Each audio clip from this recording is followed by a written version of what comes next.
e do Espírito Santo. Amém. Amém. Ave Maria, cheia de graça, o Senhor é convosco. Bendita sois vós entre as mulheres. Bendito é o fruto do vosso ventre, Jesus. Santa Maria, Mãe de Deus, rogai por nós, pecadores, agora e na hora de nossa morte. Amém. Em nome do Pai, do Filho e do Espírito Santo. Amém. Amém. Mais uma vez, boa tarde. É uma alegria estar aqui.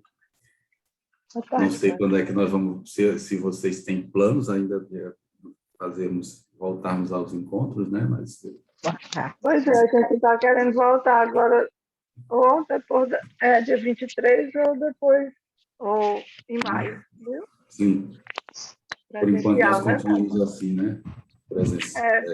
Presencialmente. Então,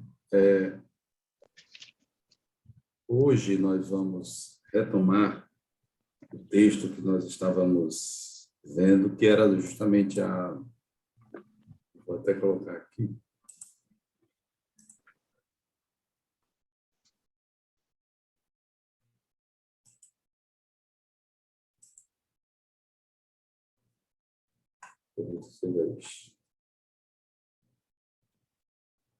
É que eu fiz uma síntese aqui, juntei o material para podermos ver em conjunto, né? Para não perdermos o fio da meada. E nós estávamos vendo o episódio do início da última ceia, que são o lava-pés e o anúncio da traição, seguido do primeiro discurso. São 3 discursos de Jesus nesta sessão que compreende os capítulos 13 a 17 do Evangelho segundo João. Ali está também o início da segunda e última parte do Evangelho, que os exegetas costumam chamar o livro da glória. Então, João 13 a 17 é a primeira sessão desta última parte do livro, da segunda e última parte do livro. É bom desligar o microfone, né? Aí a gente desligar o microfone para não ter problema. Então, nós estávamos vendo nesta primeira sessão do livro da glória o início, justamente isso que eu estava dizendo, lava-pés, com o anúncio da traição de Judas, e o primeiro de 3 discursos de Jesus, nesta sessão, de 13 a 17. Então, no lava-pés, eu coloquei aqui em destaque umas referências temporais e também umas referências temáticas, para a gente perceber que existe uma insistência sobre uma temática dentro dessa sessão. Então, no lava-pés, e seguido do anúncio da traição, a referência temporal, cronológica, é esta, antes da festa da Páscoa. Em João, então, a ceia de Jesus com os seus discípulos não é uma ceia de Páscoa judaica. Não acontece no dia da ceia pascal judaica. É antes da festa da Páscoa. E é antes da festa da Páscoa, durante uma ceia. Então, as coisas aconteceram antes da festa da Páscoa e durante uma ceia. A respeito da temática, vou colocar sempre entre quadros a referência temporal e destacada em amarelo a referência temática de fundo. Então, aqui, a referência principal de todas elas, temática, é a hora de Jesus passar deste mundo para o Pai. É a maneira como João compreende esta etapa final da vida terrena de Jesus. Ele não a apresenta pelo prisma da crucifixão, simplesmente do sofrimento, da morte, mas ele apresenta como a hora de Jesus passar deste mundo para o Pai. E nesta escalada, então, há a sua paixão, morte e ressurreição.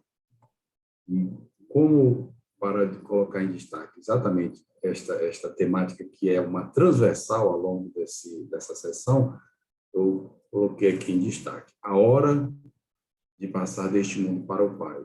A gente vê que na abertura geral desta segunda parte, que é o chamado Livro da Glória, né, se fala disso. E aí, ao longo da narrativa, no momento em que Jesus lava os pés dos discípulos, já no versículo 3º se fala do Pai e se fala que de junto de Deus saíra e para Deus voltava. Então, é sempre o tema de voltar para Deus, de ir para Deus, né? De passar deste mundo para o Pai. Se ele veio do Pai, ele volta ao Pai. Coloquei aqui também, tem a outra cena, que é o sentido exemplar, quando Jesus diz aos discípulos, depois de ter lavado os pés, Jesus disse, dei-vos um exemplo para que façais assim como eu fiz a vós. E aí, então, mais uma vez, ele fala do Pai, daquele que o enviou, e vem, então, o acionamento da traição, que é o momento em que Jesus dá a Judas o pedaço de pão, né, que ele, então, mergulha no vinho, e aí diz que Judas saiu e era noite.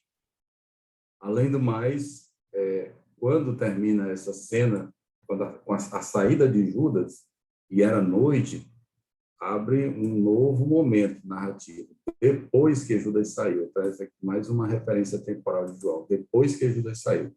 Então, foi antes da Páscoa, antes da celebração da Páscoa, durante uma ceia, era noite e o que vem agora acontece, né? O diálogo, o primeiro discurso de Jesus, que é o adeus, entre aspas, né? Acontece depois que Judas saiu. Então, depois que Judas saiu, acontece isso. E Jesus, então, vai insistir com a mesma temática lá que está na abertura de todo o capítulo. Para onde eu vou? Para onde Jesus vai? Nós, os leitores, já sabemos, entendemos isso. A comunidade joanina que lê o Evangelho já entendeu, já sabe disso. Os personagens dos discípulos não sabem disso, não compreendem isso ainda.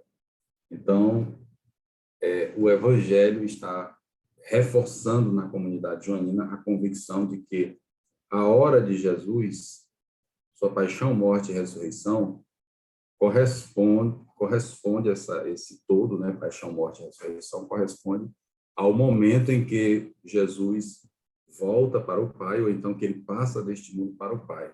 E aí todo o tempo é o tema para onde Jesus vai. E aí ele diz, para onde eu vou, vós não podeis ir. Ele havia dito isso também antes aos judeus. No capítulo 8º, nós temos escutado durante esta semana o capítulo 8º do Evangelho segundo João. E aí vem a pergunta de Simão Pedro, para onde vais? E vem de novo a resposta de Jesus, para onde eu vou não pode seguir-me agora, mais tarde me seguirás. Então, todo o tempo é essa insistência, para onde Jesus vai, né? Os discípulos não sabem, o personagem dos discípulos. A comunidade joanina sabe, e está sendo, nesta catequese, confirmada, né, na ideia de que a hora de Jesus, sua paixão, morte e ressurreição, corresponde à hora em que Jesus passa para o Pai. E aí, então, ele diz, o meu Pai, vou preparar um lugar para vós. É sempre o tema da ida de Jesus, mas a gente sabe. E aí Jesus disse, voltarei e vos levarei para junto de mim. E Tomé insiste na pergunta, para onde vais? Aí, então, aqui Jesus começa a revelar aos discípulos para onde ele vai. Ele diz, ninguém vai ao Pai senão por mim. Ele vai para o Pai. E todo o discurso vai insistindo a respeito do Pai. Então, conhecereis também meu Pai. E aí, então, Filipe diz, mostra-nos o Pai, e Jesus diz, quem me viu, viu o Pai. Por que tu me perguntas, mostra-nos o Pai? Depois ele diz, o Pai, que permanecendo em mim, realiza as obras que eu realizo. E sempre o tema do Pai, e ele volta de novo ao discurso, eu vou para o Pai. Então, a partir do versículo 5º, do versículo 6º, aliás, ele começa a revelar aos discípulos para onde ele vai, o que significa a sua paixão, morte e ressurreição, isto é, a sua Páscoa, ou a sua hora. É a hora em que ele vai para o Pai. E o Pai, eu coloquei em destaque para a gente perceber como a ideia do Pai domina toda essa cena, o discurso de Jesus, né? E aí, então, ele diz, foi o Pai que enviou Jesus, e é o Pai também que enviará o outro Paráclito, né? O outro defensor. No Evangelho segundo João, Jesus é o primeiro Paráclito, e o Espírito Santo é o segundo Paráclito, numa ordem de missão, né? Primeiro veio Cristo como o Paráclito no tempo da sua vida terrena, e então depois vem o Espírito como Paráclito no tempo da história da igreja, da história da fé dos discípulos. E aí então ele fala do Espírito da verdade, e ele insiste, eu voltarei a vós. E aqui então, quando ele diz, voltando aqui ao versículo 3º, nós estamos sempre no capítulo 14, né? Então, voltando aqui ao versículo 3º, a gente vai começando a entender o que significa o que ele estava dizendo. Voltarei e vos levarei para junto de mim. Talvez, em algum momento, essas palavras de Jesus tenham ressoado como uma referência ao final dos tempos, mas aqui, no próprio contexto do discurso de Jesus, se vai entendendo que não é bem isso, não é exatamente isso. Pode ter também uma referência velada ao final dos tempos, mas a referência próxima, imediata, não é a isso. Quando ele diz, voltarei e vos levarei comigo, como ele disse no versículo 3º. Depois desse versículo 3º, ele vai insistir nesta ideia também nos versículos 18 e 20, a 20, né? E depois ele vai retornar esse assunto lá no versículo 28, que ele vai voltar para levar os discípulos consigo. Mas aqui, então, aqui no versículo 18, onde volta esse assunto, ele diz, eu voltarei a vós. Como é que ele vai voltar aos discípulos? Exatamente desta maneira. Quando o Pai enviar o outro defensor, que é o Espírito da verdade. Então ele diz, não vos deixarei órfãos, eu voltarei a vós. Significa, o Espírito não é apenas como a gente vai ver mais adiante, não é apenas o intérprete da pessoa de Jesus. Ele é mesmo o enviado. Ele diz assim, olha, ele é o próprio apóstolo de Jesus. O Espírito é o enviado, porque a palavra diz, pedirei ao Pai e ele vos dará um outro defensor, que o mundo não é capaz. Em outra passagem, ele vai dizer que vai enviar o Espírito. O Espírito é o enviado de Jesus, ele é a própria presença de Jesus. No judaísmo, existe a ideia do Shalia, que traduzido para o grego é apóstolos. Apóstolos, Shalia, é o enviado que representa a própria pessoa que o envia. Então, é a maneira de Jesus dizer, o Espírito sou eu, o Espírito enviado, sou eu mesmo que me faço presente na pessoa dele. É por isso que ele diz, vou... vós o conheceis, né, padre? Diz assim, vós o conheceis. Exatamente. Deixa eu voltar aqui a nossa tela. Não, Então, 17 então, ainda. No 17, né? 17, aliás, Vós o conheceis, porque ele permanece junto de vós e está em vós. Isso aqui é uma frase anacrônica. Aqui está é como se a própria comunidade joanina se visse nessa frase. Quer dizer, neste versículo 17, como se Jesus saltasse na história e dirigisse uma palavra diretamente à própria comunidade que está lendo esse evangelho. Assim, vós o conheceis porque ele permanece junto de vós e está em vós. É a comunidade dos batizados que está se vendo nessa frase de Jesus. Então, ela tem um quê de anacronismo, porque os discípulos, lá naquele momento da ceia, ainda estão alheios a isso, né? O Espírito ainda não foi derramado sobre eles. Então, não vos deixarei órfãos. Então, a ideia, aqui a gente vai começando a entender que quando Jesus diz, voltarei para vós, e onde eu estiver, para que vós estejais comigo, é a ideia do outro defensor, do Espírito da verdade, o que não contradiz o fato de que no fim dos tempos também Jesus virá, né? Virá na parousia e também levará consigo aqueles que são seus. Porém, há uma maneira em que isso acontece desde já, porque para João vigora muito fortemente a ideia de uma escatologia do agora, do presente. Então, Jesus já vem, né? Ele veio uma primeira vez, ele virá no final dos tempos, mas ele vem na pessoa do Espírito Santo. Então, toda esta sessão, esta terceira sessão aqui, dos versículos 15 a 31, é dominada pela ideia do Espírito Santo. E aí, então, ele diz, eu vou, mas voltarei a vós. É sempre a insistência, né? Eu vou para o Pai.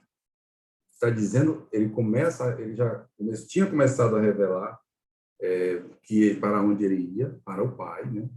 E agora ele diz, voltarei, e ele começa a revelar nesta sessão, né? Eu vou voltar um pouquinho aqui, vejam só, nesta sessão aqui, a número 2, que é eu vou, ele começa a dizer para onde ele vai para o Pai.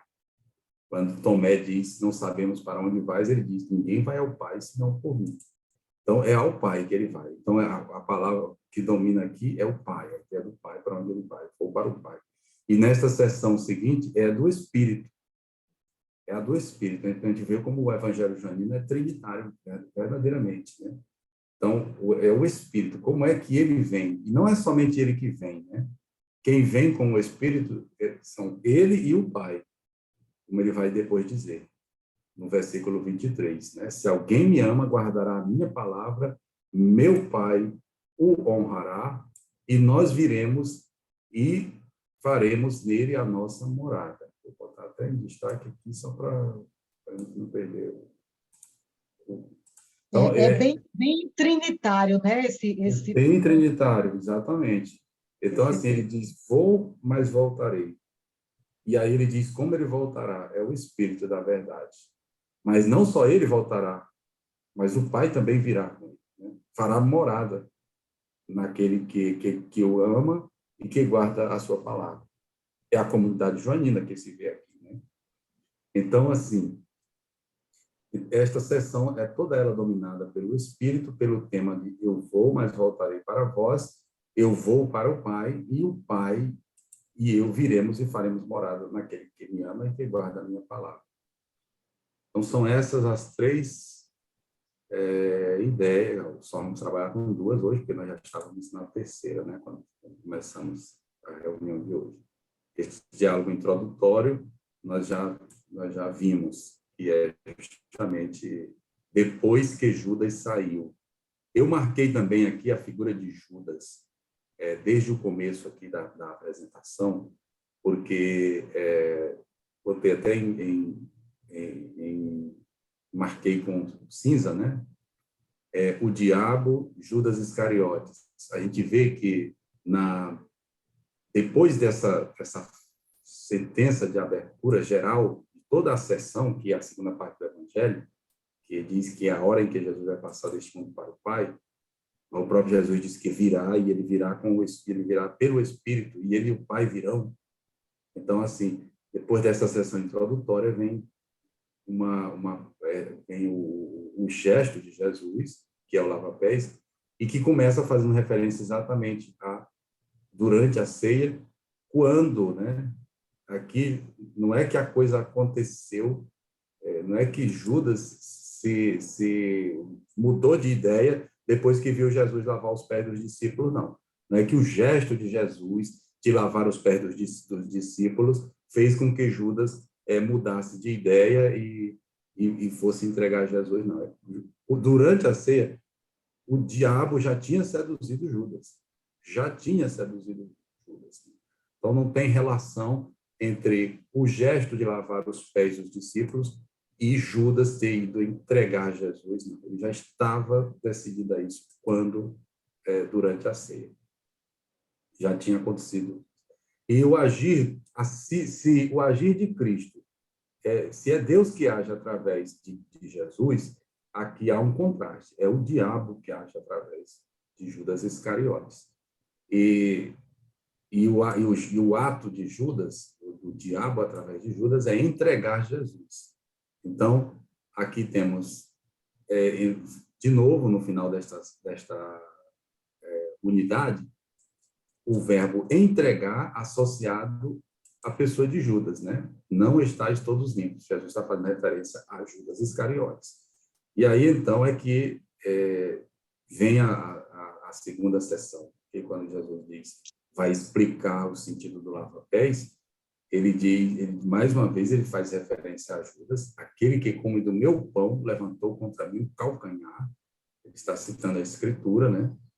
E depois ele continua no capítulo 13, né? Capítulo anterior.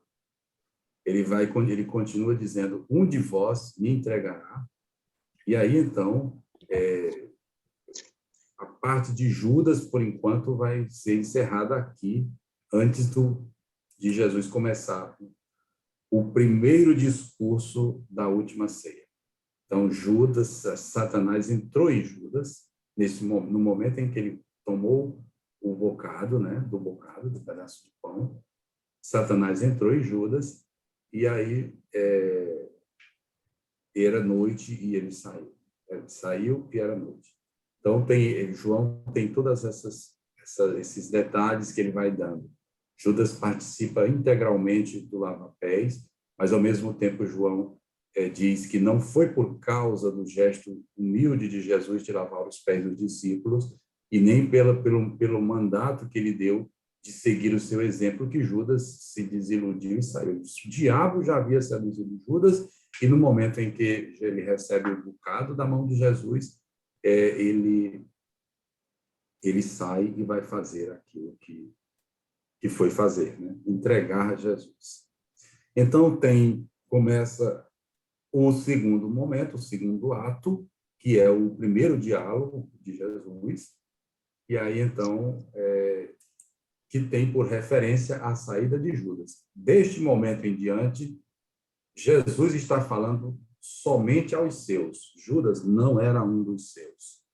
Ele sai e agora Jesus está conversando ao interno do grupo daqueles que lhe pertencem. O R. Furtado levantou a mão. Pode falar. Boa tarde a todos. Benção, Padre. Deus te abençoe. Faz um tempinho que eu não participo do grupo. Aí hoje eu lembrei e estava disponível, e aí eu vim participar. Primeiramente, eu queria parabenizar pela forma com que se organiza a palavra e explica. Eu queria conseguir fazer isso, sabe, para evangelizar as pessoas. Obrigado. Minha dúvida é em relação a essa questão do que é se levantar o calcanhar. Essa expressão, o que que significa? Porque assim, Olha, eu não conheço. esse gesto, no contexto no qual Jesus fala, ele deve significar calcar sobre o pé, entendeu? O padre Konings, ele dá umas interpretações no livro dele, que é o que nós temos predominantemente seguido. Aqui a referência que você faz qual é o versículo? Desculpa. É o Passou. versículo Pronto, aí. 18 do A terceira, capítulo. sentido É o exemplar. versículo Isso, 18 aquele que do comeu meu pão capítulo levantou 13, contra mim não é o isso? calcanhar. Isso. É o versículo 18 do capítulo 13. Eu vou só fazer uma breve alusão aqui. Só um Eu fiquei momento. pensando naquele golpe da capoeira, sabe? Que o cabo levanta o calcanhar assim pro outro. Não, não pode. Não, é o gesto de calcar sobre os pés, entendeu? É isso que está sendo aludido aqui. Deixa-me só. O- Outro Porque, ponto na que eu acho. verdade, Jesus está fazendo aqui uma citação, tá? Ele está se referindo a uma passagem escriturística, né? Então,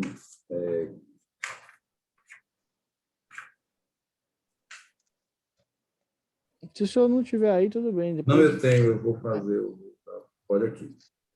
Diz o seguinte, olha.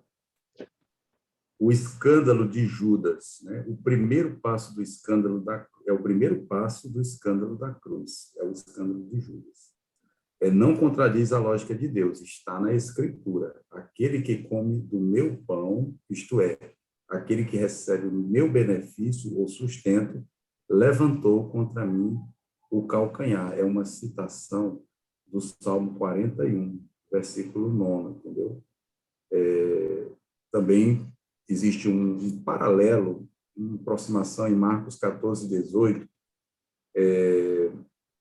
em que também se faz uma referência leve a essa passagem. Então, assim, se trata de calcar sobre o pé, como, por exemplo, lá em Gênesis capítulo 3º, versículo 15, quando se diz, tu lhe ferirás o calcanhar e ele te esmagará a cabeça, né?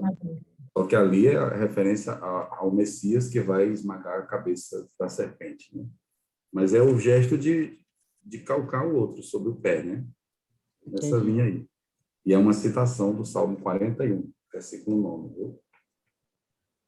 Muito Sim. provavelmente uma referência também a acontecimento da vida de Davi, do rei Davi, que foi traído por aqueles em quem ele confiava. É nesse sentido. Alguma dúvida, Renato? Não, só comentar porque, assim, eu acho muito interessante, fala uma vez do Padre Léo, ele falou que Jesus era bem-humorado, né? E aí, tipo, às vezes ele fazia algumas ironias e tal, e aí ele tem uma parte aqui que ele falou que nem todo mundo está limpo, né? Aí no versículo 11, ó.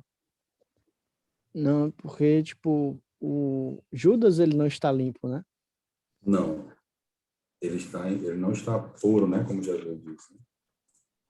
É Aqui meio que não uma estáis ironia, todos assim. limpos. É uma referência a Judas, Isso capítulo, aí versículo 11. é meio que um tom irônico, né? Que Jesus utiliza, assim, né? E dentro do texto é uma insistência que esta seção, toda ela, né, estas duas seções, 1 e 2 do capítulo 13, uma insistência dessas duas seções sobre Judas. Então, assim, duas personagens que dominam estas duas primeiras cenas, a cena do lava-pés e o discurso posterior de Jesus, mandando que faça o mesmo que ele fez, são Jesus e Judas. E aqui Jesus que age, o Pai que age através de Jesus e o diabo que age através de Judas. Ou então, em termos talvez mais atualizantes da vida da comunidade joanina, Jesus, o Pai que age através de Jesus, é a figura representativa da própria comunidade da igreja. E o diabo que age através de Judas é a figura representativa do mundo que se opõe ao reino de Deus, né? Então, assim, nesta cena, que é a cena escrita na celebração do Lava-Pés, por exemplo, né? Nós temos este contraste. Deus que age através de Jesus, o diabo que age através de Judas. Então, assim, e o acionamento da traição. Vai até o fim. Então, na cena do Lava-Pés, há dois personagens que dominam, Jesus o Pai e Jesus, que é o Pai que age através de Jesus, o diabo, o Satanás, que age através de Judas. E aí, então, começa o segundo discurso de Jesus, eu tinha dito, né? Que tem como referência a saída de Judas, Jesus que fala aos seus, e aí que volta ao tema para onde Jesus vai. Os discípulos, ele continua insistindo para onde vai, os discípulos insistem em não entender para onde ele vai, até que ele vai dizer para onde é que ele vai. Vai para o Pai, né? Como o narrador já tinha dito bem no início do capítulo. Ele, sabendo que o Pai ele tinha vindo, que para o Pai ele voltaria. Então, eu vou. Na verdade, eu vou para o Pai. Né? E aí, nesta segunda parte, que é o tema de hoje, nós temos a seguinte narrativa. Então, assim, versículo 14, né? Capítulo 14, bem no início. Não se perturbe o vosso coração, credes em Deus, crede também em mim. Na casa de meu pai há muitas moradas. Se não fosse assim, eu vos teria dito: vou preparar um lugar para vós. E depois que eu tiver ido e preparado um lugar para vós, voltarei e vos levarei para junto de mim, a fim de que, onde eu estiver, estejais vós também. E para onde eu vou, conheceis o caminho. E aí, então, tem a interrupção. Ele é constantemente interrompido. Tomé disse: Senhor, não sabemos para onde vais. Como podemos conhecer o caminho? Jesus respondeu: Eu sou o caminho, a verdade e a vida. Ninguém vai ao Pai senão por mim. Se me conhecestes, conhecereis também o meu Pai. Desde já o conheceis e vistes. Atenção aos verbos. Ele não diz se me conhecesseis, mas ele diz se me conhecestes. Né? Ou seria talvez mais adequado dizer como me conhecestes. Nós estamos aqui nós não estamos no subjuntivo, nós estamos no indicativo. O subjuntivo expressa dúvida, incerteza, irrealidade. O indicativo expressa certeza, realidade. Então, quando Jesus fala com os seus, com os que são seus, e a respeito do conhecê-lo, ele usa o indicativo, porque ele sabe que eles o conhecem. A própria comunidade joanina se vendo aqui também. Então, se me conhecestes, conhecereis, sempre futuro do indicativo, também o meu Pai. Desde já o conheceis e o vistes. Então, eles já conhecem. Por que conhecem? Conhecem porque eles conhecem Jesus. Filipe disse: Senhor, mostra-nos o Pai, isso nos basta. Jesus respondeu: Filipe, há tanto tempo estou convosco, plural da comunidade, e não me conheces? Quem me viu, viu o Pai. Como é que tu dizes, mostra-nos o Pai? Não acreditas que eu estou no Pai e que o Pai está em mim? As palavras que eu vos digo, não as digo por minha conta. É o Pai que, permanecendo em mim, realiza as suas obras. Credes em mim, plural, crede em mim. Eu estou no Pai e o Pai está em mim. Crede ao menos por causa destas obras. Amém, amém, vos digo. Quem crê em mim fará as obras que eu faço e fará ainda maiores do que estas. Eu vou para o Pai, sempre a insistência. Para onde é que ele vai? E o que pedirdes em meu nome, eu o farei, a fim de que o Pai seja glorificado no Filho. Se pedirdes algo em meu nome, eu o farei. Então, vamos ficar com esta cena por enquanto, que é eu vou. Aqui, então, depois de abalar essa confiança ingênua de Pedro, Jesus pronuncia palavras de conforto, explicando o que significa a sua partida, a sua despedida. Primeiro, significa que ele não vai simplesmente desaparecer na morte. Vamos dizer assim, se nós nos colocarmos no lugar dos discípulos, Pensar que Jesus vai morrer significa dizer que ele vai para o Sheol, vai para o mundo dos mortos, vai para uma existência inconsciente. Ele é um desaparecimento. E o que Jesus quer dizer para eles é que o momento da sua morte não é o momento do seu desaparecimento, é o momento da sua aniquilação. É o momento em que ele vai passar para o Pai. E os discípulos devem compreender isso. Então, Pedro, ele foi porta-voz dos 12 em outras ocasiões. Por exemplo, quando Jesus diz, no capítulo 6, não quereis também vós ir com eles? E Pedro responde, a quem nós iríamos? Somente tu tens palavras de vida. Né? Então, aqui também ele se faz porta-voz dos 12, Simão, né? Dos 11, no caso. Né? As palavras, a resposta de Jesus dirige-se, portanto, ao grupo dos 12, no plural, né? E, por intermédio dele, a comunidade dos fiéis. Eu digo 12, mas a gente sabe que aqui já são 11, né? Então, são os 11. Mas esse grupo, a gente sabe também de Atos dos Apóstolos, que foi completado de novo com a presença de Matias, né? Com a escolha de Matias. Então, o versículo 1º do capítulo 14 nos coloca diante desta realidade.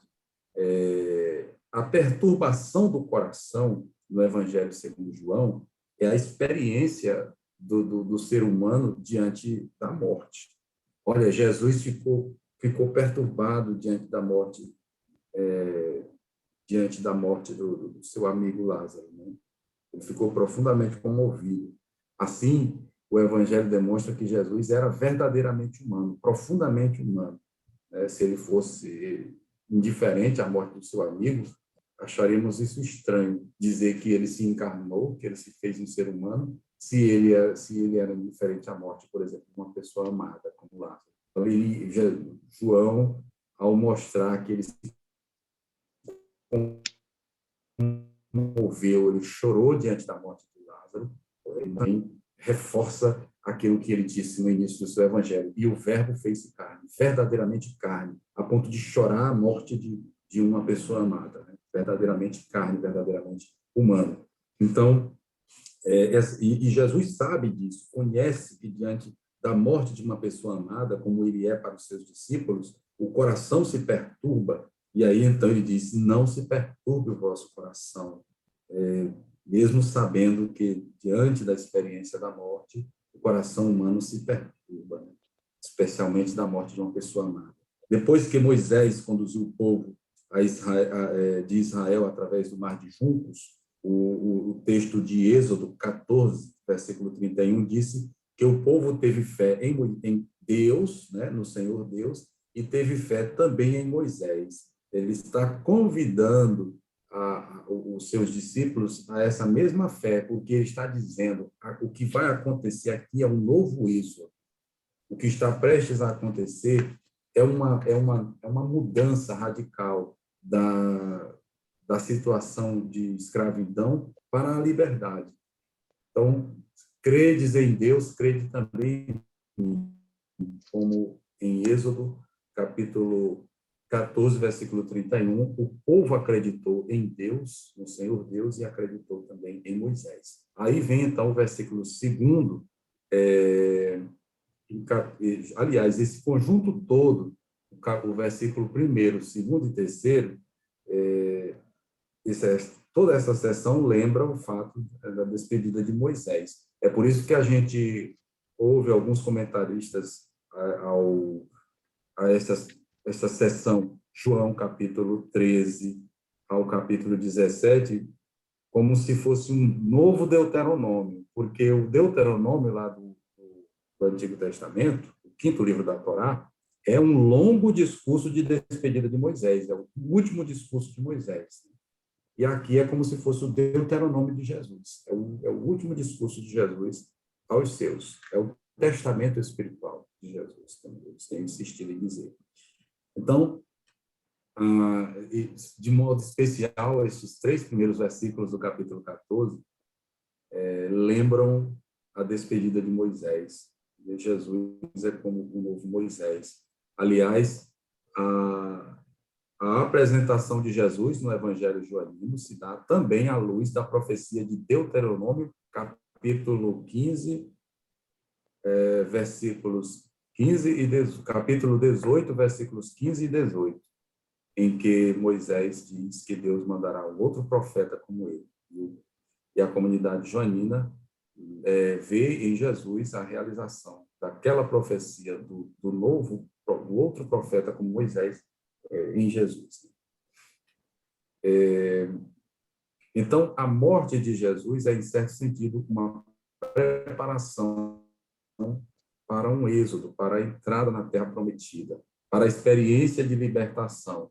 Escutávamos nesta semana Jesus dizer aos judeus, no capítulo 8 do Evangelho segundo João, se vocês receberem a minha palavra, o Filho, vocês vão conhecer a verdade, e a verdade vai libertar vocês. Conhecereis a verdade, e a verdade vos libertará. Então, é a experiência da libertação.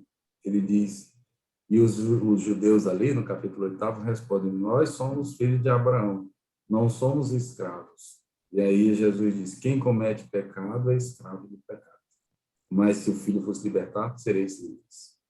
Então, é a experiência do êxodo, da libertação. E este momento crucial da libertação chega quando Jesus vai fazer a sua passagem deste mundo para o Pai, através da sua paixão, morte e ressurreição.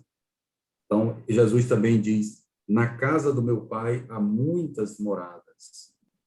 A palavra morada, casa significa aqui família, né? Mais do que um lugar de habitação, casa significa família.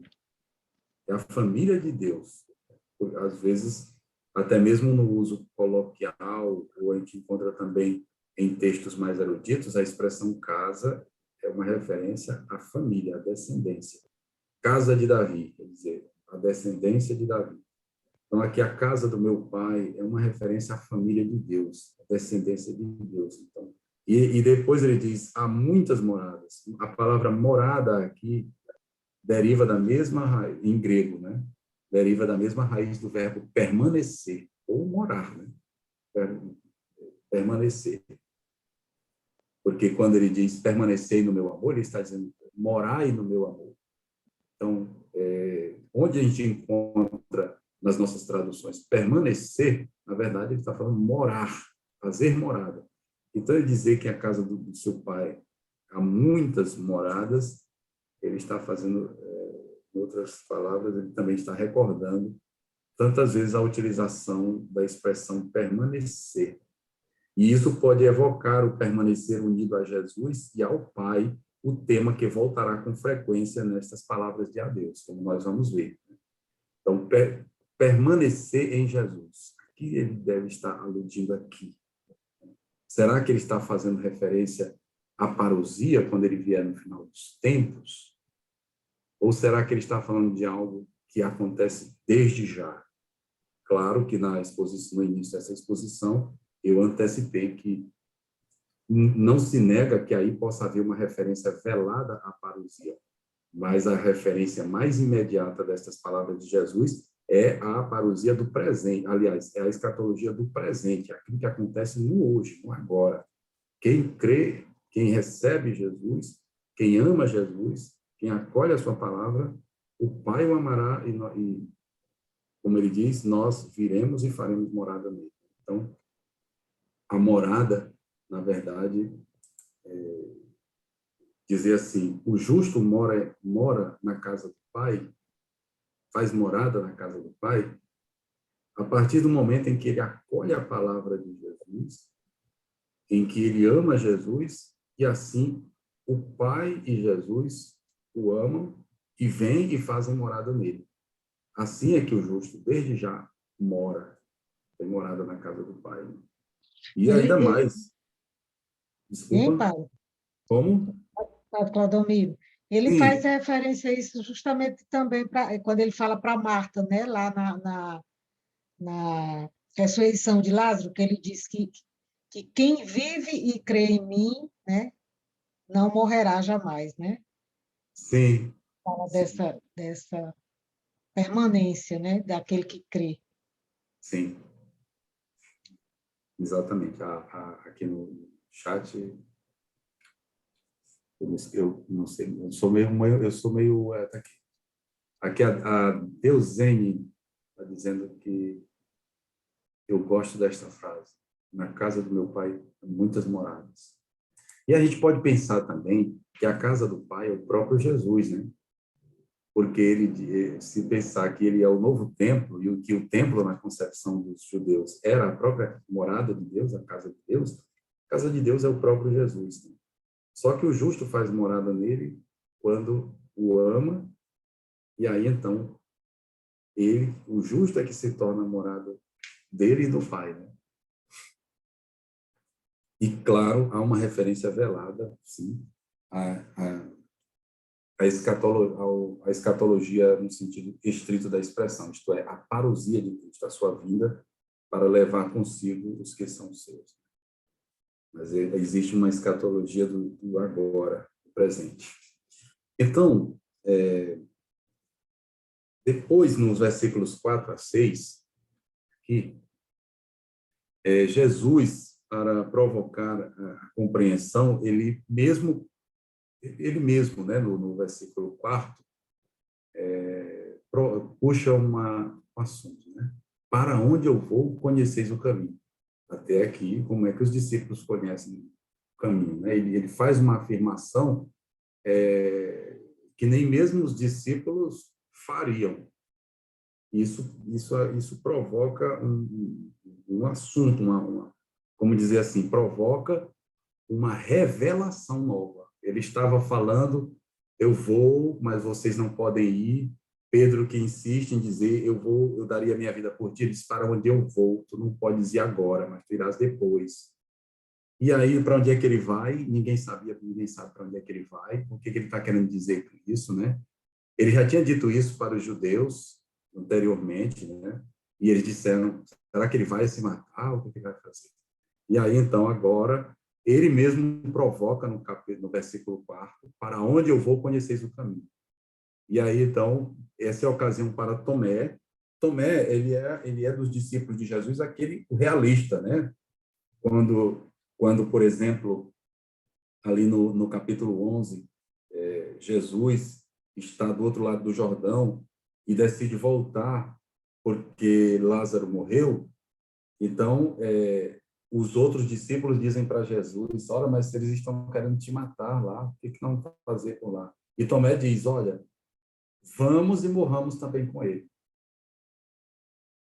Esse mesmo Tomé, aqui, como ele é um cara muito realista, ele diz, nós não sabemos para onde vai. Como é que nós podemos conhecer o caminho? Da mesma forma, quando acontecer a ressurreição de Jesus, o mesmo Tomé dirá, se eu não vir, não acreditarei. Se eu não tocar, não acreditarei. Então, esse é o temperamento de Tomé. E a frase de Jesus, que é provocadora, ela encontra em Tomé o interlocutor ideal. Ele aceita a provocação e ele diz, não sabemos para onde vai. E é justamente nisso que Jesus revela para onde ele vai. Eu sou o caminho, a verdade e a vida. Ninguém vai ao Pai senão por mim. Então, para onde é que ele vai? Vai para o Pai. E para onde é que o seu discípulo vai? Também com ele, vai para o Pai. Então, aqui a resposta está dada. Um nó foi desatado. Jesus revelou, ele mesmo provocou a reação de Tomé, e aí ele mesmo vai dar a resposta para onde é que ele vai. Porque ninguém tinha feito a pergunta, para onde é que tu vais, afinal de contas? Né? Como ninguém lhe fizesse a pergunta, para onde é que tu vais, afinal de contas, ele provoca e diz, vocês conhecem o caminho, e ele diz, nós não sabemos para onde vais, e ele diz, ninguém vai ao Pai, senão por mim. Ele vai ao Pai, e o discípulo também vai ao Pai. E qual é a maneira de ir para o Pai? Ele mesmo, caminho, verdade e vida, né? Então, o caminho, a verdade e a vida sou eu. Jesus responde aqui nesta passagem, né? Aqui, essa ideia de caminho, quem examinar o livro do Padre Côniges, na página 272, vai encontrar paralelos dessas expressões: caminho, verdade, vida. Termos que João mesmo já utilizou no seu evangelho, né? No capítulo 8º, no versículo 32, ele vai dizer: conhecereis a verdade. Ao longo de todo o seu evangelho, ele fala da vida. O próprio, quem crê já tem a vida eterna. Quem não crê já está condenado, né? Então, a vida é a finalidade do evangelho. Capítulo 20, versículo do próprio crer, né? Versículos 30 a 31. Muitos sinais realizou Jesus na presença dos seus discípulos, que não estão escritos neste livro. Estes, porém, foram escritos para que creiais que Jesus é o Cristo, Filho de Deus, e crendo, tenhais vida em seu nome. Vida é um termo essencial, um dos 3 principais termos do Evangelho segundo João, ao lado dos termos sinal e crer. Então, caminho na Bíblia significa, muitas vezes, um modo de proceder, a prática da vida. O caminho é o modo como a pessoa se porta neste mundo. Então, ainda hoje, na doutrina judaica, a moral, né, a parte da doutrina judaica que nós chamamos de moral, eles chamam de halaká. A halaká quer dizer o caminhar, é a moral judaica, é a ética, né, judaica, é a halaká. Vem de roler, que significa caminhar. É o verbo caminhar. Então, essa expressão caminho, ela tem muito desse significado. O modo de viver, a prática da vida. Jesus é a prática da vida que conduz para o Pai. Quem quer chegar ao Pai deve portar-se a maneira como Cristo se portou neste mundo, a maneira como ele ensina que se deve viver, ou caminhar. Né? E depois tem o termo verdade, que não é um conceito teórico, né? Verdade aqui geralmente aparece associada a caminho. Por exemplo, nos Salmos 19, 30, no Salmo 119, versículo 30, também no livro de Tobias, na literatura sapiencial, nós temos em Tobias 1:3 e Sabedoria 5:6, que fala do caminho da verdade, né? Então, não é incomum que na literatura sapiencial a palavra caminho da verdade apareça. E aqui como o Evangelho segundo João é um evangelho muito influenciado pela literatura sapiencial, Jesus é a própria sabedoria, o Logos, né? Quando ele fala, é a sabedoria de Deus que está falando, como nos textos sapienciais em que a sabedoria aparece personificada. Jesus é a sabedoria personificada, falando no Evangelho segundo João. Então, eu sou o caminho, sou a verdade. E a vida, que é justamente o tema, um dos temas centrais do Evangelho segundo João. Jesus diz: eu sou tudo isso. Eu sou um caminho de verdade, um caminho que conduz à vida. E é somente assim que se pode chegar ao Pai, e não há outra maneira. Então, com certeza, João conhecia o uso do termo caminho para indicar o caminho como modo de viver, e também entendia o caminho no sentido da comunidade cristã, porque até mesmo no Novo Testamento, lá nos Atos dos Apóstolos, a comunidade, a igreja, é chamada o caminho, né? Seguindo, em quem ele pode encontrar-se seguindo o caminho. Então, caminho é também uma referência à comunidade cristã e ao modo de viver, como eu já tinha dito. E tudo isso pode estar implícito nestas palavras de Jesus, quando ele se apresenta como o caminho, verdade e vida. De modo que, aqui no versículo 6º do capítulo 14 do Evangelho Joanino, o caminho deve ser lido numa dimensão comunitária. Jesus é o caminho da verdade e da vida, não tanto por causa de uma adesão mística individual a ele, mas antes por causa da fidelidade a ele em uma comunidade. que é a finalidade principal da mensagem do Evangelho joanino. Aliás, é uma grande contradição uma pessoa dizer que pode ser como quem, por exemplo, quem prefere ficar acomodado em casa e dizer, não, eu posso muito bem ser cristão aqui sozinho. Não pode. Isso contradiz a essência da fé cristã. A fé cristã é essencialmente comunitária. Vejam que o Jesus joanino aqui, na última ceia, fala ao plural. Olha, se me conhecestes, conhecereis também o Pai. Desde já o conheceis e vistes. É plural, né? Embora um discípulo no singular tenha feito a pergunta a ele, ele vai responder tudo no plural. Ele diz, há tanto tempo estou convosco, Filipe. Eu botei aqui destacado em verde. Primeiro, Tomé, e a resposta dele é no plural. Segundo, Filipe, e a resposta, estou convosco, não me conheces. Não me conheces, né? Claro que é singular, mas convosco é plural, né? Então, assim, as palavras que eu vos digo, não as digo por minha conta, é o Pai que permanecendo em mim realiza suas obras. Né? Então, a fé cristã é essencialmente comunitária. O caminho aqui também é uma referência à comunidade. Jesus é o caminho que conduz comunitariamente ao Pai. Não é essa fé intimista, individualista, isolada, não, porque ela não condiz com as palavras de Jesus. Então, assim, Jesus é o caminho que nos conduz à vida, é o dom de Deus por excelência. E não é uma teoria que ele ensina, mas é uma prática de vida que toma forma, que se torna realidade na sua pessoa. Da mesma forma, verdade. Deus que se manifesta e que é fiel. Esta é a verdade. Por que Jesus é a verdade? Porque nele Deus se manifesta. E ele se manifesta como o Deus que é fiel. E ninguém vai ao Pai por mim. Isto é, por Jesus atualizado em sua comunidade. Ele é a vida. E quem o escolhe, recebe a vida. Então, daria para dizer 1001 coisas a respeito desta sentença de Jesus. Eu sou o caminho, a verdade e a vida.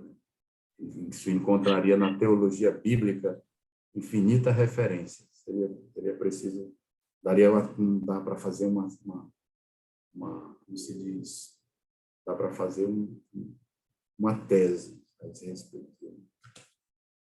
Então, assim, e isso pode parecer uma coisa muito exclusivista para a mentalidade atual, né? Mas a gente não pode esquecer que os leitores joaninos são a comunidade joanina, os membros da igreja. Então, ele está falando, o que ele está dizendo para os de dentro, ele não está dizendo para os de fora. E o que ele está dizendo, ele não está dizendo por exclusão das outras pessoas. O que o evangelista João está dizendo é para confirmar a pessoa que está dentro do seio da comunidade para que ela fique. Não há necessidade de ela procurar outras vias de salvação. A igreja, a comunidade a qual ela pertence, já possui em si todos os meios necessários para que ela chegue à vida, né? Porque esta é a comunidade dos irmãos e irmãs de Jesus. Então, é isso, né? Tem, você dizer, muitas coisas. Nos versículos 7 a 9, se fala aqui de se me conhecestes, né? Conhecereis também. Eu já dei uma palavra a esse respeito, mas vou reforçar. Então, assim, conhecer a Deus é o grande desejo do ser humano religioso. Conhecer a Deus é o desejo profundo da alma que crê. Então, este desejo se realiza, diz Jesus, se me conhecestes, conhecereis também meu Pai, desde já o conheceis e o tendes visto. Então, assim, aos incrédulos, ele falou o seguinte, lá no capítulo 8, versículo 19, ele diz para os incrédulos, se o conhecessem, conheceriam o Pai. Ele disse isso. Se eles o conhecessem, conheceriam o Pai. Vejam que aí é o modo subjuntivo, é o modo da irrealidade. Os incrédulos, aos incrédulos, Jesus fala do conhecer a ele e o Pai, utilizando o modo subjuntivo, que é da irrealidade. Se me conhecesse, se me conhecesseis, conheceríeis. Mas aos fiéis, aos que são seus, Jesus utiliza o modo indicativo, né? Ele diz, me conhecestes, conhecereis. Nós temos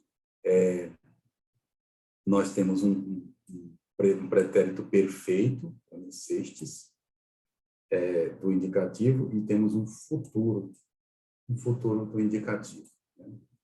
Então, é sempre o modo da realidade, que é a maneira como Jesus fala com os que são seus. É um reconhecimento da parte dele mesmo de que esses são seus, que o conhecem de fato e que, como consequência disso, também conhecerão o Pai, né? Porque eles conhecem Jesus. E aí, então, vem Filipe, e aqui, Filipe está como que ao posto, por exemplo, de Moisés, no capítulo 33, versículos 18 a 23 do Êxodo. Moisés quer que Deus se mostre a ele, né?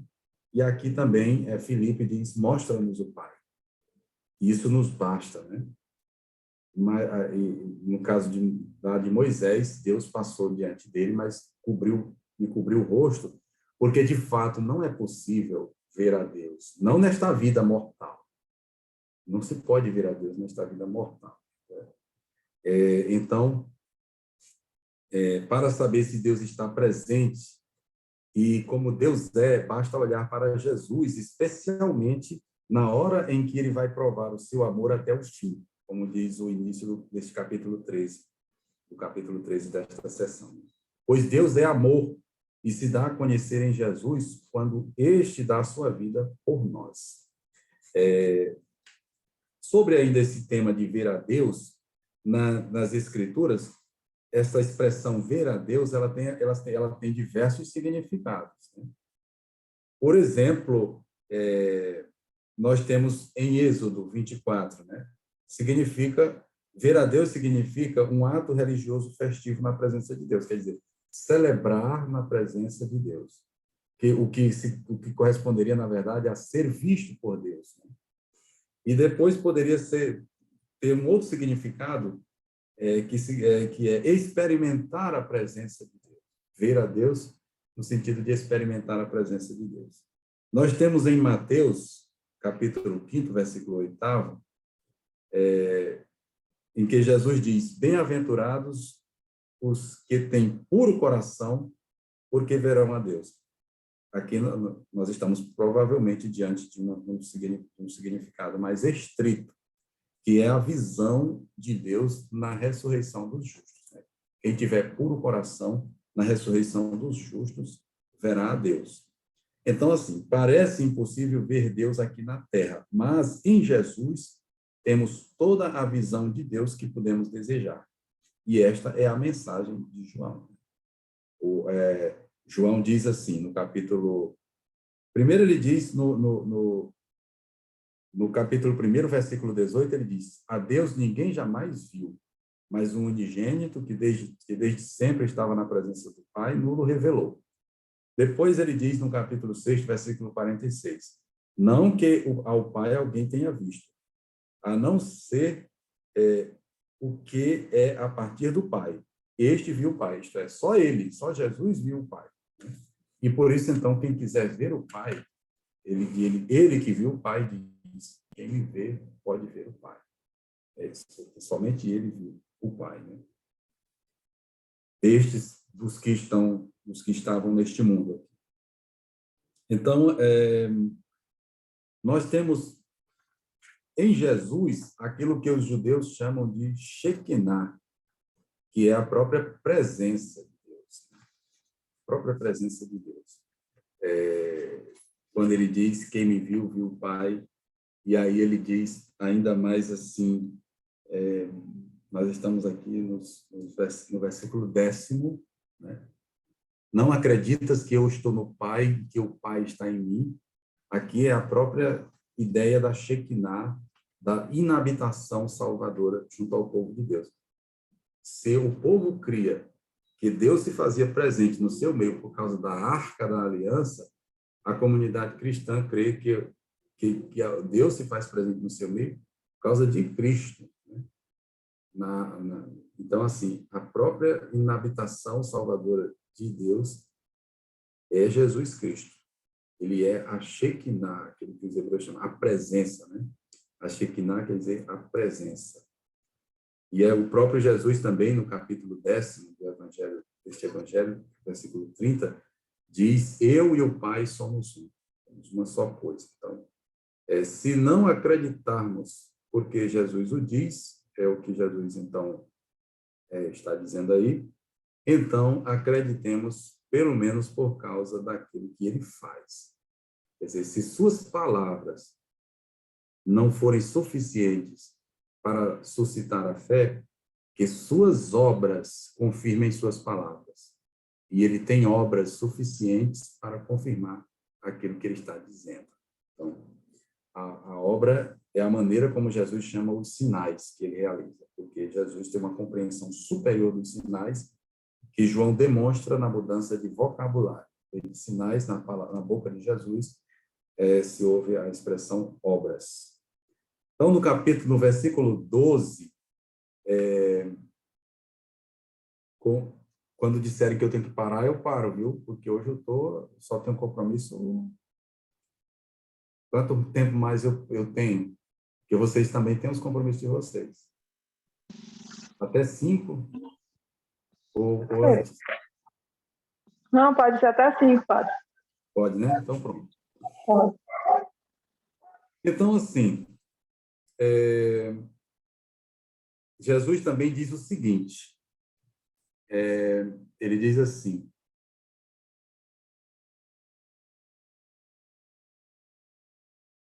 nós estamos no versículo 11, né?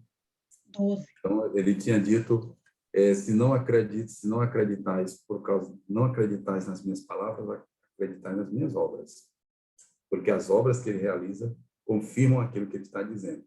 E aí, no versículo 12, aqui, ele vai com esse tom solene, né? Amém, amém, em verdade, está humildinha essa letra. Bem no fim, agora que eu vou aumentar isso.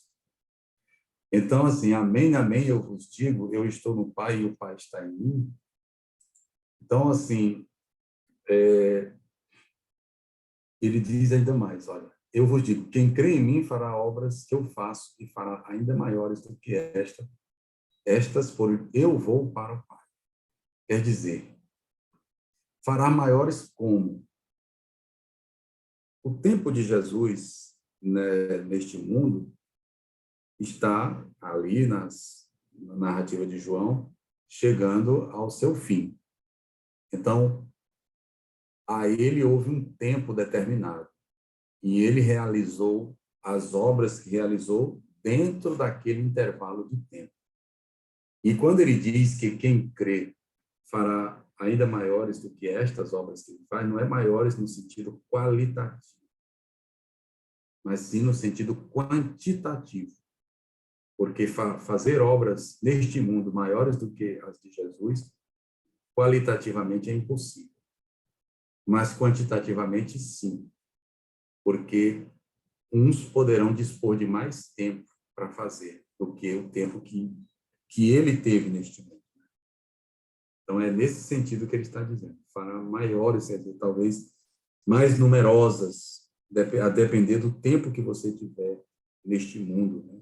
O tempo que você, uma vez tendo se convertido, continuar a existir sobre esta terra, realizando as obras de Deus. E depois, nos versículos 13 a 14, a expressão para junto do Pai mostra o outro lado da moeda. Então, ele está dizendo, e o que pedirdes em meu nome, eu farei. Eu vou para o Pai, aqui, né? No final do versículo 12. aqui mostra o outro lado exatamente daquilo que está por vir, a paixão e morte de Jesus. Ele mostra que isso é a sua ida para o Pai. Então, paixão, morte e ressurreição. E então ele diz assim, essa expressão mostra o outro lado da moeda, vou para junto do Pai, e nos versículos 13 e 14, essa despedida, isso mostra que a despedida de Jesus é também a sua entronização na glória de Deus. Quando Jesus diz que tudo o que pedirdes em meu nome, eu o farei, a gente assim usa duas vezes, eu o farei, uma vez aqui, e depois ele utiliza de novo aqui, eu o farei. Na verdade, assim, pode parecer estranho, porque ele mesmo disse que as obras que eu faço é o Pai que as realiza em mim. Então, quem faz é o Pai. Ele está dizendo que o que ele faz, quem faz é o Pai que realiza ali. Agora, ele está dizendo que o que pedirdes ao Pai, eu o farei. Então, agora, parece que está se contradizendo, mas não é exato, não é isso.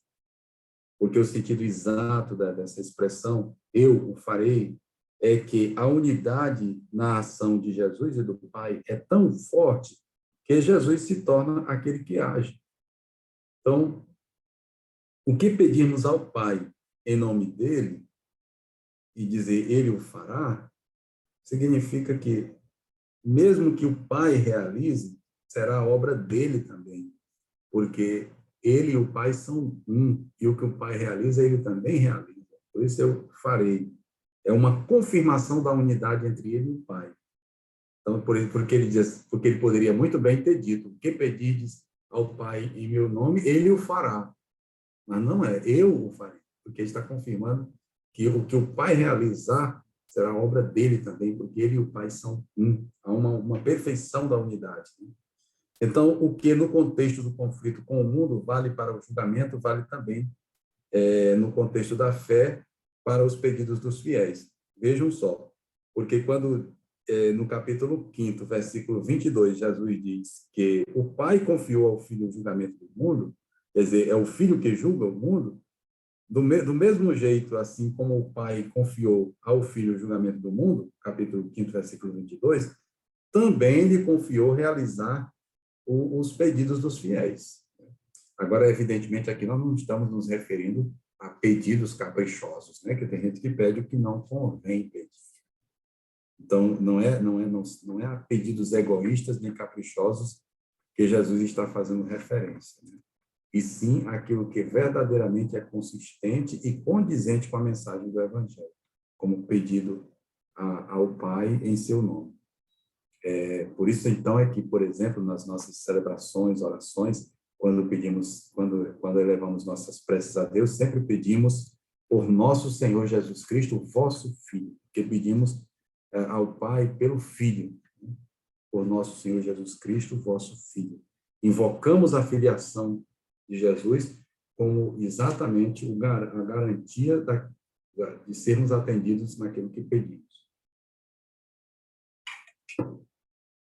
E vamos entrar aqui, não sei se vai dar tempo, mas nós vamos começar, porque podemos depois retomar, não tem problema nenhum. Ele diz assim, olha, depois na segunda parte deste primeiro discurso de Jesus, então ele vai dizer assim, não, na terceira parte, melhor, não vos deixarei órfãos. Se me amais, observareis os meus mandamentos, e eu pedirei ao Pai, e ele vos dará um outro defensor. Olha o que nós devemos pedir ao Pai. Aqui ele vai nos explicar a primeira coisa que nos convém pedir ao Pai. Olha aí, olha. Ele diz aqui, eu vos digo que o que pedirdes em meu nome, eu o farei. E aí, depois ele volta de novo ao pedir ao Pai. E aí ele vos dará um defensor. Então, acaba que aquilo que se deve pedir em primeiro lugar a Cristo é o dom do Espírito Santo, do defensor. Então, que ficará para sempre convosco, o Espírito da verdade, que o mundo não é capaz de receber porque não o vê nem o conhece. Vós o conheceis, porque ele permanece junto de vós e está em vós. Não vos deixarei órfãos, eu voltarei a vós. Ainda um pouco de tempo e o mundo não mais me verá. Mas vós me vereis, porque eu vivo e vós vivereis. Naquele dia sabereis que eu estou no meu Pai, e vós em mim e eu em vós. Então, aqui,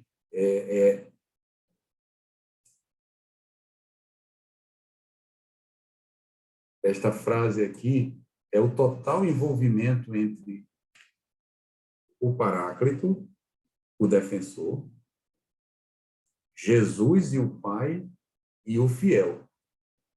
Porque a maneira como Jesus virá, colocando-nos no lugar dos discípulos que estão na última ceia, a maneira como Jesus virá, ou voltará, é o próprio Espírito, é a própria vinda do Espírito. E aí ele diz, essa vinda do Espírito significa isto. Eu estou no Pai, e vós em mim, e eu em vós. É isso que significa a vinda do Espírito. Jesus que está no Pai, o Pai que está, ele que está nos discípulos, né? Aliás, eu estou no Pai, e vós em mim, e eu em vós. Agora dizer as palavras dele, se eu for com a minha, eu vou me confundir. Então, assim, quem acolhe e observa os meus mandamentos, esse me ama. Ora, quem me ama será amado por meu Pai, e eu o amarei e me manifestarei a ele. Mais uma vez, Jesus é interrompido. Judas, não o Iscariotes, perguntou-lhe, Senhor, como se explica que tu te manifestarás a nós e não ao mundo? Jesus respondeu, se alguém me ama, guardará minha palavra. Meu Pai o amará, e nós viremos e faremos nele a nossa morada. É outra maneira, outro resultado, outro fruto da vinda do Espírito Santo, do Espírito da verdade, do defensor. Né? Ele está respondendo a Judas, não o Iscariotes. Então, assim, como se explica que tu te manifestarás a nós e não ao mundo? É desta maneira. Se alguém me ama, guardará a minha palavra. Meu Pai o amará e nós viremos e faremos nele a nossa morada. Então, sim, a manifestação de Jesus ao mundo se dá justamente por meio da vinda do Espírito Santo à sua igreja, pela qual o Pai e eu iremos e faremos nele, né, naquele que me ama, a nossa morada. Então, quem não me ama, não guarda as minhas palavras. E a palavra que ouvis não é minha, mas do Pai que me enviou. Eu vos tenho dito estas coisas enquanto eu estou convosco. Mas o defensor, o Espírito Santo, que o Pai enviará em meu nome, ele vos ensinará tudo e vos recordará tudo o que vos tenho dito. Deixo-vos a paz, dou-vos a minha paz. Não é a maneira do mundo que eu a dou. Não se perturbe nem se atemorize o vosso coração. Como eu sei que o tempo está curto, eu vou apenas concluir aqui para a gente retomar no próximo encontro. Então, ouvistes o que eu vos disse, eu vou, mas voltarei para vós. Se me amasseis, ficareis alegres, porque vou para o Pai, pois o Pai é maior do que eu. Disse-vos isso agora, antes que aconteça, para que quando acontecer, creiais. Já não falarei mais convosco, pois vem o chefe deste mundo. Ele não pode nada contra mim. Mas é preciso que o mundo saiba que eu amo o Pai e faço como o Pai mandou. Levantai-vos, vamos embora daqui. Muito provavelmente, esta parte aqui do texto, né, é um indicativo de que, num estágio mais primitivo do Evangelho joanino, os discursos de Jesus terminavam aqui. De modo que os capítulos 15, 16 e 17 podem ter sido acrescentados posteriormente pela comunidade joanina. os três capítulos seguintes, né? E que o discurso original, assim, no primeiro estágio da composição do Evangelho joanino, eram os capítulos 13 e 14, este primeiro discurso. E aí os dois discursos seguintes vieram no momento posterior da caminhada da comunidade joanina, porque isso aqui é um claro final. Levantai-vos e vamos embora daqui. Outro claro indício de um final. Já não falarei mais convosco. No entanto, embora ele diga, já não falarei mais convosco, e diga, levantai-vos e vamos embora daqui, ele ainda vai dizer o capítulo 15 inteiro, 16 inteiro e o 17 inteiro. Papai, quem botou um ponto final, ele até demorou a terminar. Mas isso a gente pode fazer de volta depois, não é isso? Vamos ver quem quer dizer alguma coisa para a gente... Foi tudo maravilhoso, né? A gente vai se aprofundar, né? Foi muito bom. Eu acho que eu vou mandar esse texto para o grupo para ficar olhando, né? Aí depois, no próximo encontro, a gente pode até começar dizendo coisas sobre ele, se quiser. Tá bom, padre. Eu acho que só mandou uma vez, eu vou ver se eu tenho, viu? Salvo aí. Eu vou mandar esse mesmo textozinho que eu estava com ele aberto. Tá bom.